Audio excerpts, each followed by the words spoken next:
मेरा दोस्त मुझे कहने लगा कि यार आप परदेश में रहते हो, बड़े सुकून में होते हो।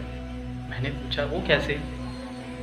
तो वो कहने लगा कि आप एसी वाले रूम में सोते हो, एसी वाली गाड़ी में सफ़र करते हो, एसी के नीचे रहते हो, एसी के नीचे काम करते हो।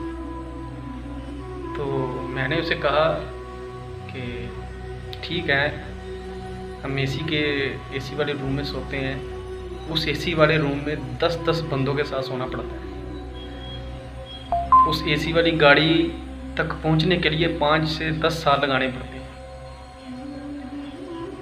तो मैंने अपने दोस्तों से कहा कि यार आप खुशकिस्मत हो जो अपने मुल्क में हो। सुबह काम पे जाती हो, शाम को अपने घर आके तो सोते हो, अपने बहन भाइयों माँ बाप के दरमियान तो सोते हो।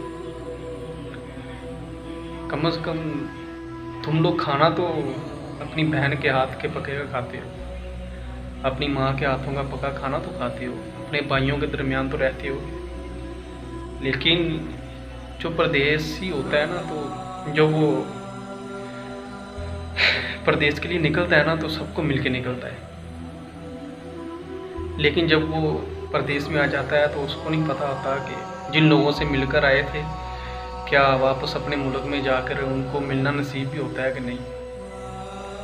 जिन लोगों को मिलकर वो परदेश आया होता है ना, तो जो बिछड़ चुके होते हैं, जो मर चुके होते हैं, तो उनको मिलने के लिए एक परदेसी को कब्रिस्तान जाना पड़ता है। ये परदेश की लाइफ बहुत मुश्किल है। ये परदेश की लाइफ को आप इतना इजी मत लें, ये बहुत मुश्किल है। ये एक आम बंदे का रहने के बस की बात नहीं है।